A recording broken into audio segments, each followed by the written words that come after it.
Queridos hermanos, tengan un excelente día. Nuestro deseo es que el Señor siga mostrando su gracia, su bondad, su misericordia a todos y cada uno de ustedes. También me anima mucho el saber que han estado siguiendo las enseñanzas, que han estado siguiendo las cápsulas y que, bueno, a pesar de la circunstancia, hemos todos juntos tratado de que esto no nos afecte en nuestra fe y en nuestro crecimiento, sino usando de estos medios alternativos el poder seguir creciendo en el Señor, creciendo en amor. Estoy seguro que muchos han estado siendo tratados por el Señor para crecer en paciencia. Entonces tenemos una seguridad de que el Señor siempre va a seguir perfeccionando nuestras vidas, nuestros corazones, para que nos parezcamos más a su Hijo Jesucristo. Así que pudieras considerar cada uno de los aspectos en tu vida como una oportunidad más para parecerte más a Cristo. Con lo que sea que estés batallando, lo que sea que estés enfrentando, piensa que es una buena oportunidad, es una clara oportunidad para parecerte más a Jesucristo, al Hijo de Dios, nuestro Salvador. Y teniendo eso en mente, podemos entonces hacer una pregunta acerca de cómo podemos mantener el contentamiento. Si sabemos que nuestro contentamiento viene del Señor, Pablo ya nos enseñó eso: todo lo puedo en Cristo que me fortalece. Ya sabemos que nuestro contentamiento nace del Señor y de nuestra cercanía, nuestra comunión con Él, nuestra interacción continua con su palabra, con su espíritu. Sabemos que eso es lo que provoca en nuestra vida el contentamiento. Ahora, lo que no sabemos es que es muy fácil perder ese contentamiento. Así que necesitamos saber cómo mantenernos en una actitud de contentamiento todo el tiempo, porque lo que Dios quiere es que nosotros nos mantengamos en contentamiento, no solo que lo alcancemos una vez, en una ocasión, en un momento, en una situación, sino que vivamos continuamente en una actitud de contentamiento. Uno de los teólogos puritanos del siglo XVI, XVII, identificaba el contentamiento como una joya rara. Incluso él tiene un escrito que habla acerca del contentamiento, en el cual se identifica como una joya rara. Y la realidad es que el contentamiento, en una forma metafórica, puede ser una joya rara. De inicio, porque es algo muy valioso, que podemos encontrar delante de Dios y que es una posesión muy preciada delante de Dios, el que podamos estar en contentamiento con Él. Y segundo, porque es muy raro, y es muy raro porque se pierde con una facilidad asombrosa. Aquellos que han logrado el contentamiento lo han perdido muy rápidamente. Así que para nosotros es importante primero saber que es de vital valor llegar al contentamiento. Y número dos, una vez que lleguemos a ese alto valor del contentamiento, saber que necesitamos protegerlo, que necesitamos tenerlo resguardado, porque de cualquier forma o de cualquier otra manera podríamos perderlo.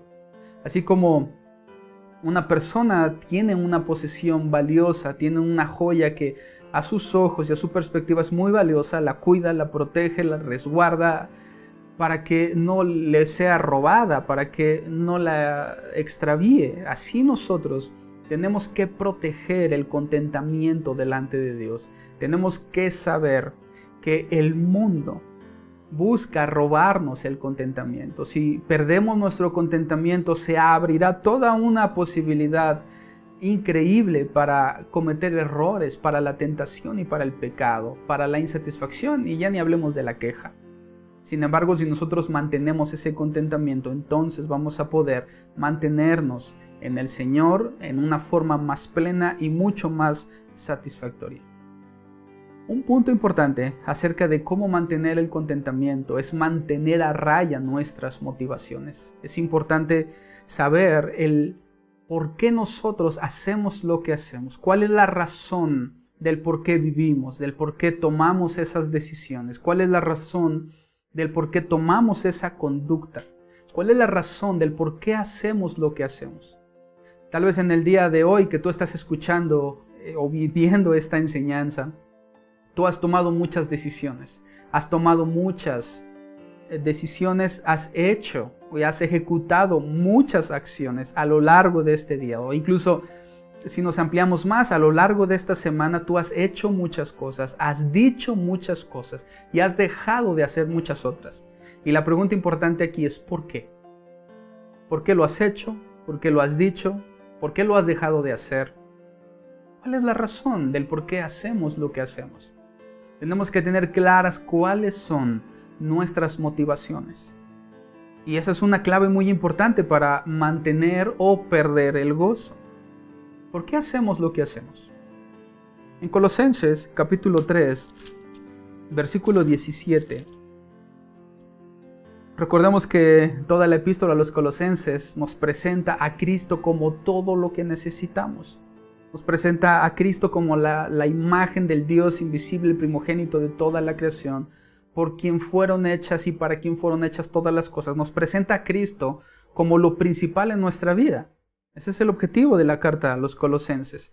En el capítulo 3, en el verso 17, allí Pablo le dice a la iglesia que todo lo que hagan, sea de palabra o sea de hecho, hacedlo todo en el nombre del Señor Jesús, dando gracias a Dios Padre por medio de Cristo, por medio de Él. Y todo lo que hacéis, sea de palabra o de hecho, hacedlo todo en el nombre del Señor Jesús.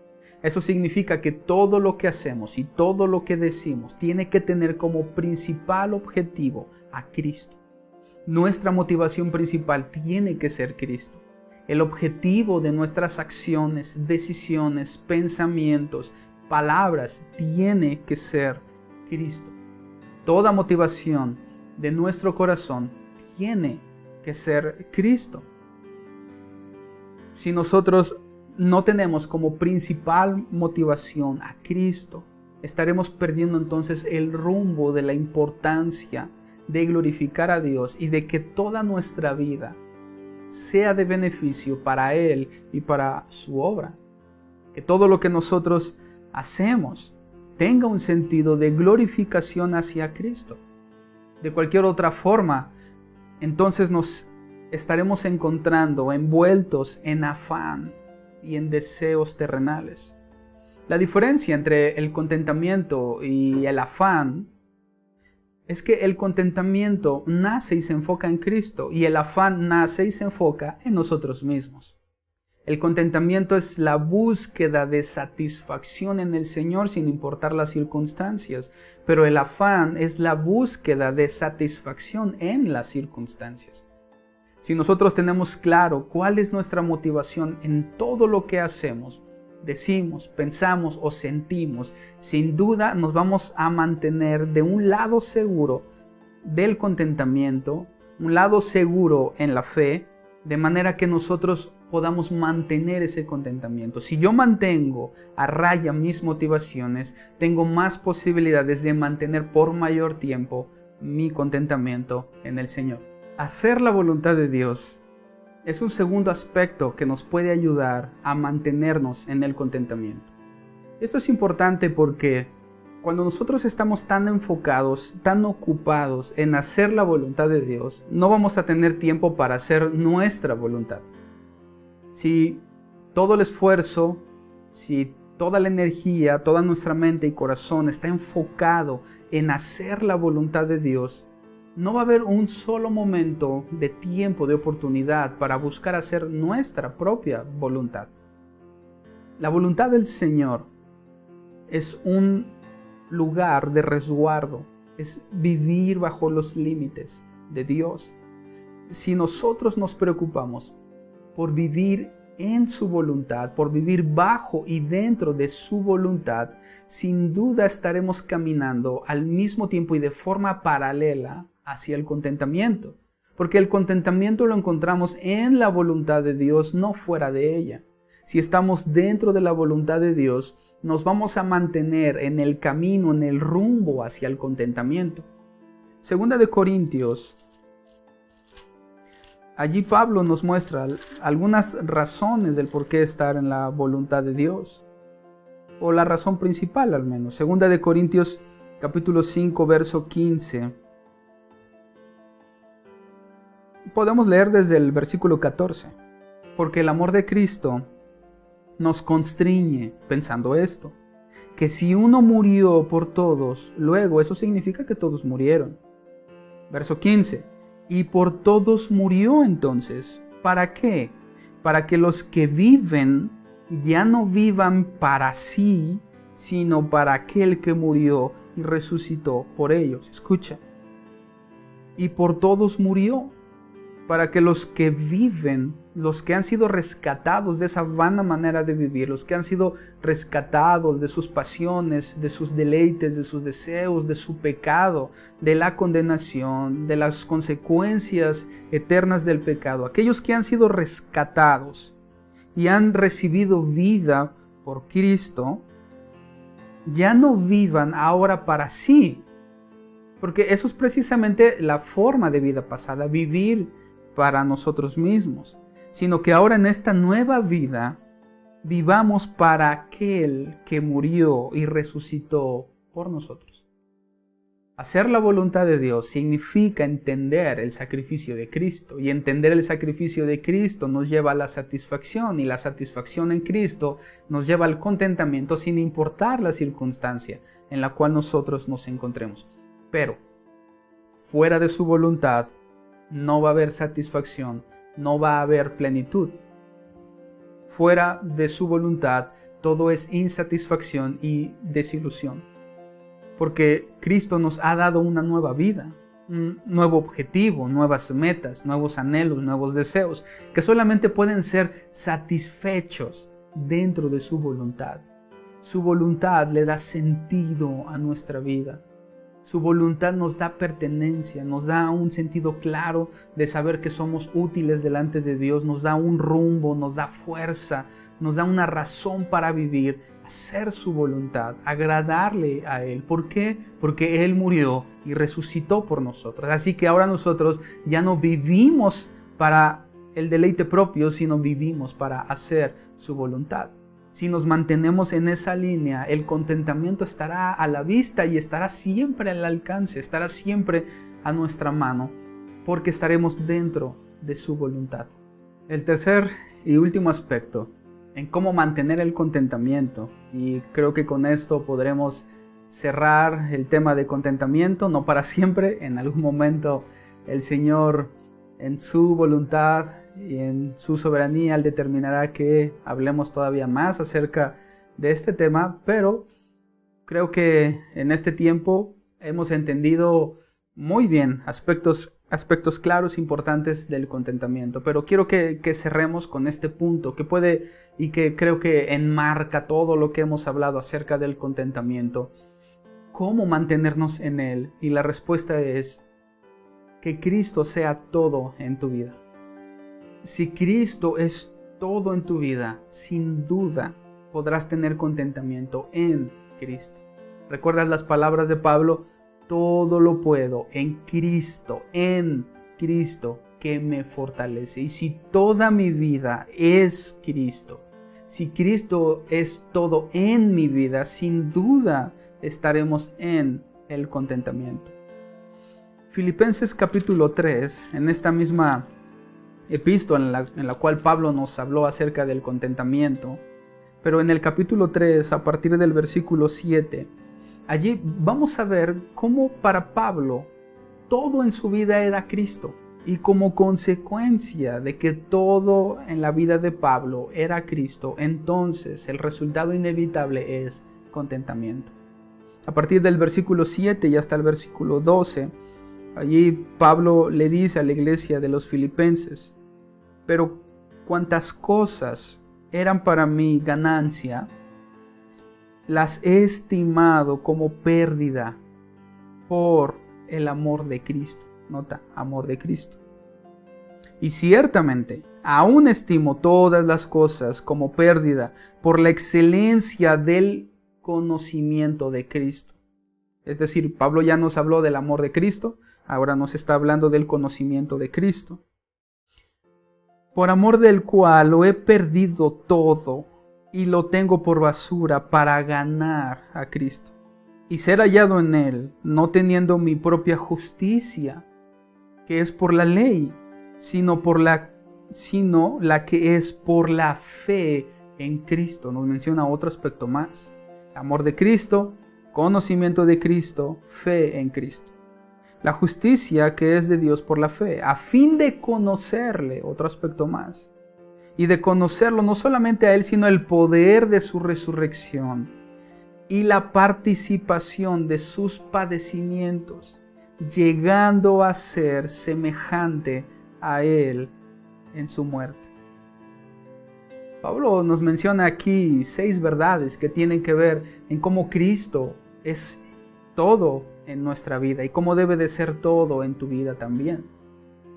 Para Pablo, Jesús era todo en su vida porque él había considerado, Pablo había hecho una evaluación de las cosas que eran suyas, de aquellas en las cuales podía gloriarse, de sus méritos, de su fortaleza, de los beneficios que él había logrado, de su reputación, incluso de beneficios terrenales, y había comparado todo eso con Cristo.